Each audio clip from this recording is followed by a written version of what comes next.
Assalamualaikum warahmatullahi wabarakatuh. Waalaikumsalam. Alhamdulillah wassalatu wassalamu ala Rasulillah Muhammad ibn Abdillah wa ala alihi wa sahbihi wa mawalah, amma ba'du.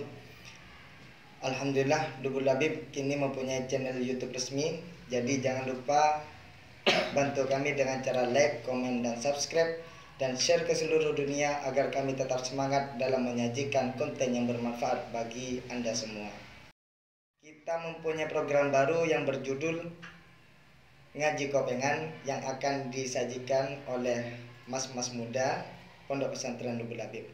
Episode perdana kali ini kita akan membahas tentang Al-Udhiyah yang akan dinarasumberi langsung oleh Yang Mulia Mas Bashir Nawawi. Assalamualaikum Mas Bashir Nawawi. Waalaikumsalam warahmatullahi wabarakatuh. Apa kabar? Alhamdulillah, sehat. Alhamdulillah. Sebentar lagi kan kita akan merayakan Hari Raya Idul Adha nih. Banyak masyarakat yang masih tidak tahu tentang apa yang dimaksud kurban dan apa yang berkaitan dengan hewan kurban tersebut. Baik dari pengertian, pelaksanaannya, dan juga syarat-syaratnya. Langsung saja untuk pertanyaan yang pertama adalah pengertian kurban itu sendiri, Mas. Jadi menurut jenengan bagaimana pengertian kurban itu sendiri? Assalamualaikum warahmatullahi wabarakatuh. Waalaikumsalam warahmatullahi wabarakatuh. Bismillah, alhamdulillah, wassalatu wassalamu ala rasulillah wa ba'du. Yang kami hormati segenap keluarga besar Pondok Pesantren Lubul Labib, segenap pengurus tim dari channel YouTube Lubul Labib yang saya hormati. Alhamdulillah, pada malam hari ini kami diberikan kesempatan untuk ikut mengisi konten di YouTube Lubul Labib. Semoga menjadi berkah, dan seperti yang sudah disampaikan oleh pembawa acara tadi bahwa tema kita pada saat ini adalah tentang udhiyah atau kurban.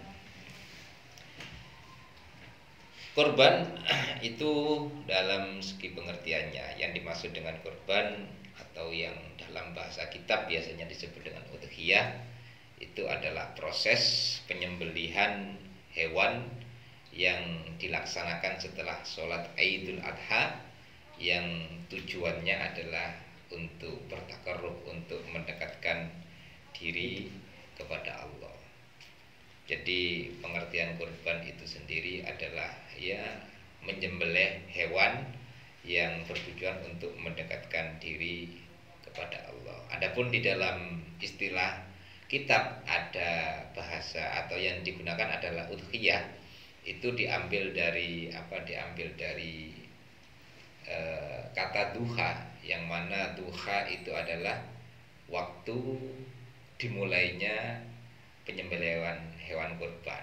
Maka diambil nama udhiyah, diambil dari lafaz duha, yang mana duha itu adalah waktu penyembelihan atau waktu awal penyembelihan hewan kurban. Jadi mungkin itu pengertian sedikit tentang apa yang dimaksud dengan kurban. Kemudian terkait dengan hukum berkorban, di situ memang ada beberapa pendapat ada beberapa pendapat, tapi pada dasarnya bahwa hukum berkorban itu adalah sunnah. Ada yang mengatakan bahwa hukum berkorban itu adalah sunnah muakkadah, dan ada yang mengatakan hewan kurban itu sunnah ain. Yang mengatakan bahwa berkorban atau menyembelih hewan kurban itu sunnah muakkadah adalah apabila orang tersebut itu menyembelih korban mewakili dari beberapa keluarganya, maka di situ disebut dengan sunnah muakkadah. Tapi umpamanya orang tersebut itu kok tidak punya keluarga dalam arti hidup sendiri, atau mungkin keluarga yang lain sudah berkorban, tinggal dia sendiri, maka di situ menjadi sunnah ain. Dan syarat dari berkorban ini ada kemiripan dengan pelaksanaan zakat fitrah di momen Idul Fitri. Kalau di momen Idul Adha itu ada penyembelihan kurban. Maka dari itu syarat dari penyembelihan hewan kurban ini, maksudnya orang yang disunahkan, ya bukan syarat, orang yang disunahkan untuk melakukan penyembelihan hewan kurban atau dengan bahasa lain berkurban adalah orang yang mempunyai biaya yang cukup untuk membeli hewan kurban dan masih ada kelebihan untuk biaya hidup 1 hari itu. Maksudnya pada tanggal 10 Dzulhijjah itu ada bahan makan untuk dia dan sekeluarga yang cukup untuk dimakan 1 hari dan ada lebihnya, maka orang itulah yang kemudian disunahkan untuk berkorban. Jadi umpamanya orang tersebut mempunyai uang 2 juta, umpamanya 1 hari itu kok keluarganya membutuhkan biaya hidup 100.000, maka tentunya dia kan mempunyai biaya lebih. Maka dari itu yang 1.900.000 itu disunahkan. Jadi orang yang memang keadaannya seperti itu sudah disunahkan untuk menyembelih hewan kurban. Ya, samalah dengan ketika zakat fitrah itu diberlakukan atau disyariatkan. Itu. Kemudian selanjutnya siapakah yang kemudian orang-orang yang atau orang-orang yang disunahkan untuk melakukan kurban? Ya tadi, yakni tentunya orang yang sudah mampu, ya, orang yang sudah mampu dan juga mempunyai kelebihan, ya, mempunyai lebih biaya untuk biaya hidup dalam 1 hari itu. Adapun hewan-hewan yang boleh dikorbankan, hewan-hewan yang boleh dikorbankan atau hewan-hewan yang boleh dijadikan korban itu adalah hewan-hewan yang sudah ditentukan, ya. Ditentukan oleh para ulama seperti yang ada di dalam kitab-kitab yang sering kita dengar, yang masyhur bagi kita yang boleh dibuat korban adalah yakni unta, kemudian sapi, kemudian ada domba dan ada kambing. Memang ada sebagian ulama yang berpendapat sebenarnya korban itu tidak sebatas hewan itu, tapi ada hewan-hewan yang lain yang boleh dikorbankan seperti ayam. Kemudian bahkan ada yang mengatakan boleh berkorban dengan telur. Itu adalah sebuah pendapat, tapi menurut jumhur kebanyakan ulama mengatakan bahwa hewan-hewan tersebutlah yang kemudian diperbolehkan untuk dijadikan hewan kurban. Ya, tapi tidak semuanya, ya. Memang ada beberapa kriteria. Tidak semua kemudian hewan yang dijadikan korban itu kemudian kalau memang hewan ternak boleh dijadikan korban, tidak juga. Tapi nanti ada beberapa syarat, ya. Ada beberapa syarat, diantaranya bahwa hewan yang boleh dijadikan korban itu adalah hewan yang sehat, ya. Hewan yang tidak berpenyakit. Itu adalah hewan-hewan yang boleh dijadikan korban. Seperti yang coba saya catat, di situ memang ada beberapa persyaratan hewan-hewan untuk bisa dijadikan korban. Yang pertama, hewan tersebut masuk kriteria boleh atau cukup dijadikan sebagai udhiyah adalah umpamanya hewan itu adalah berupa onta, maka syaratnya adalah onta tersebut sudah berusia 5 tahun lebih, atau onta tersebut sudah poel, dalam arti bongkak, atau istilahnya giginya sudah ada yang tanggal. Itu adalah untuk persyaratan hewan kurban yang berupa onta. Kalau berupa sapi, maka syaratnya adalah sapi tersebut sudah berusia 2 tahun lebih. Itu baru boleh dijadikan hewan kurban. Kalau kambing, biasanya kalau kambing ini ada istilah, dalam arti kalau kambing itu yang dimaksud adalah kambing kacang itu, ya. Itu syaratnya adalah ketika sudah berumur 2 tahun lebih. Kalau domba atau biasanya yang kalau orang daerah sini menyebutnya itu dengan pedus, itu usianya adalah harus lebih dari 1 tahun. Dari masing-masing usia ini itu adalah sebenarnya pilihan, dalam arti mana yang lebih dulu antara tanggal giginya dengan usia-usia yang tadi sudah saya sebutkan. Di samping itu kemudian ada beberapa syarat bahwa hewan yang dijadikan hewan kurban di situ adalah hewan yang tidak berpenyakit, ya. Baik penyakitnya itu penyakit yang memang asli dari lahir ataupun penyakit yang sifatnya datang. Di antara syaratnya yang disebutkan dalam kitab di situ, hewan yang dijadikan kurban adalah tidak boleh berupa hewan yang buta. Kalau dalam bahasa kitabnya itu adalah auro, yaitu hayawan yang auro atau hayawan yang buta, itu tidak boleh dijadikan hewan kurban. Kemudian ada lagi syaratnya adalah arja. Arja itu adalah istilahnya cacat, kakinya itu ada cacat.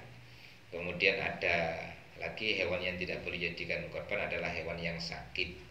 Dan yang terakhir adalah istilahnya ajfa. Ajfa itu adalah hewan yang sangat kurus. Itu adalah tidak cukup, dalam arti tidak memenuhi syarat untuk dijadikan korban.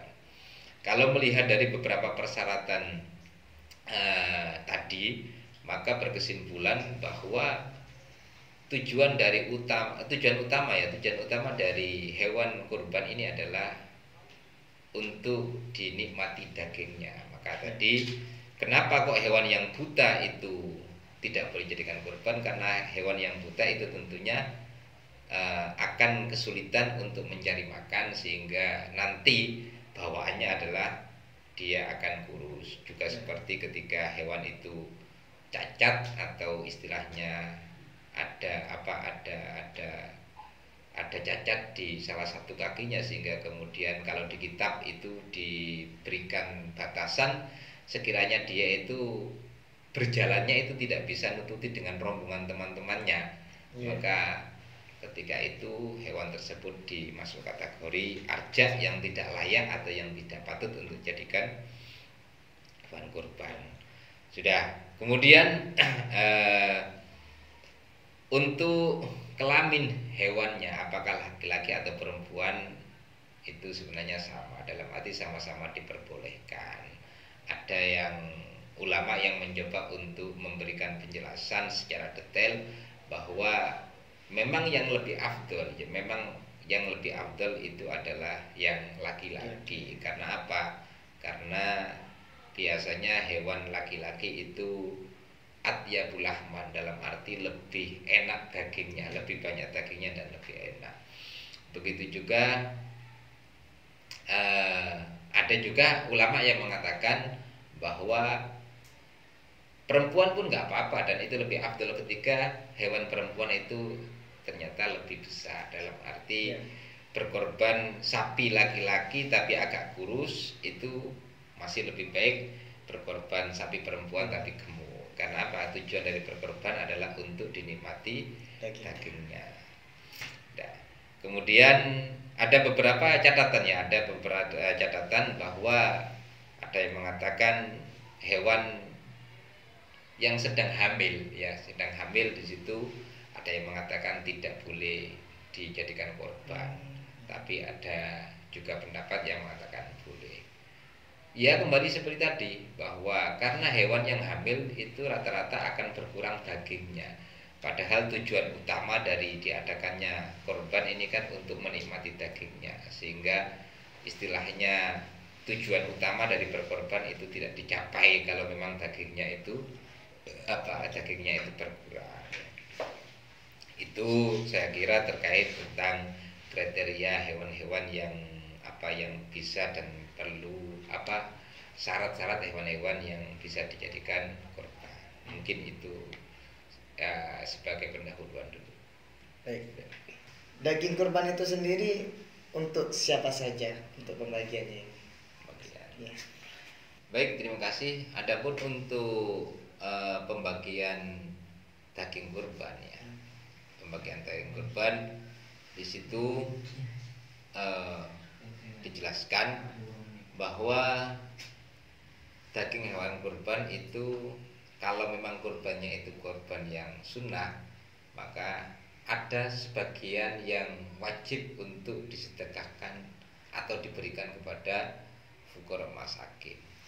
Jadi kalau memang kurbannya itu adalah kurban sunnah, maksudnya bukan kurban yang wajib, yang wajibnya itu apa karena ta'yin ataupun karena dinazari, maka di situ hukum membaginya adalah wajib meskipun yang dibagikan itu cuma sedikit. Jadi kalau memang korbannya itu korban sunnah, maka yang penting ada daging yang kemudian dibagikan kepada fuqara masakin, maka itu sudah dianggap cukup. Lain nanti kalau korbannya itu korban wajib. Dalam arti korban wajib, wajibnya apakah karena nazar atau wajibnya karena ada pentakyinan korban, maka bagi orang yang berkorban itu tidak boleh mengambil sedikit pun. Jadi kalau memang korbannya itu korban wajib, maka bagi mudhohi, bagi orang yang berkorban tidak diperbolehkan untuk mengambil dari bagian hewan yang disembelih, sekalipun keluarganya. Meskipun keluarganya. Jadi dia dan keluarganya, maksudnya mamuni, orang-orang yang menjadi tanggung jawabnya, itu tidak boleh menikmati atau mengambil dari hewan korban tersebut. Jadi bisa disimpulkan bahwa kalau memang korbannya itu korban sunnah, maka wajib untuk diberikan atau disedekahkan sebagian.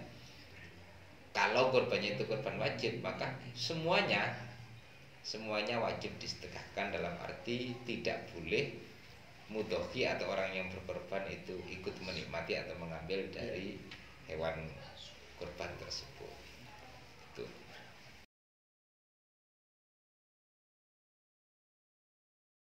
Untuk pertanyaan bagaimana kemudian hukum berkorban yang dihasilkan dari iuran, apakah itu iuran yang diadakan oleh lembaga pendidikan ataupun iuran yang diadakan oleh kelompok masyarakat dan lain sebagainya. Pada prinsipnya bahwa korban seperti tadi yang sudah saya jelaskan di awal, bahwa korban itu kan yakni kalau kambing itu cukup untuk 1 orang, kalau kemudian sapi cukup untuk 7 orang, begitu juga dengan unta cukup untuk 7 orang. Maka kemudian kalau umpama ada iuran, anggap umpamanya ada orang 100 kemudian iuran untuk membeli korban, apakah itu bisa disebut dengan korban? Maka tidak bisa disebut dengan korban. Karena apa? Karena tadi istilahnya kapasitas atau istilahnya sapi itu hanya bisa untuk 7 orang, kemudian kambing itu untuk 1 orang. Kalau lebih dari itu, maka di situ tidak disebut dengan korban, tapi disebut dengan istilahnya lahmi, dalam arti ya sembelihan biasa, anggaplah seperti sembelihan untuk makan daging gitu saja, tidak bisa dikatakan sembelihan korban. Karena apa? Karena tidak memenuhi syarat. Maksudnya bukan syarat hewannya tidak memenuhi syarat, tapi karena memang sapi itu untuk 7 orang, kok yang urunan itu sampai orang 10, maka di situ ya tidak bisa dikatakan hewan kurban, tapi ya hewan sembelihan gitu saja, sembelihan dalam arti untuk dinikmati dagingnya.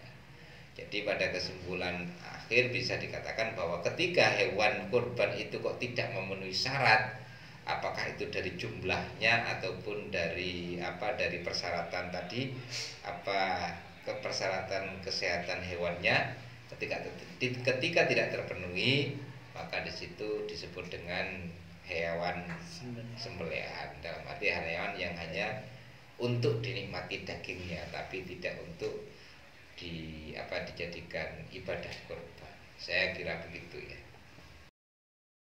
Kesimpulannya, kurban bertujuan untuk mendekatkan diri kepada Allah SWT. Hukum asalnya adalah sunnah, bisa menjadi wajib dengan situasi dan kondisi tertentu. Hayawan yang sah untuk dijadikan kurban adalah hayawan ternak berupa unta, sapi, kambing, dan sejenisnya. Dagingnya dibagikan kepada orang-orang miskin dan fakir.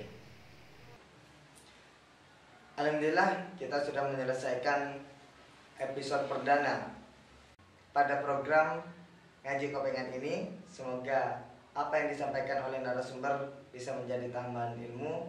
Terima kasih kami sampaikan kepada narasumber. Sampai ketemu lagi di episode yang akan datang. Dari kami, Assalamualaikum warahmatullahi wabarakatuh. Waalaikumsalam.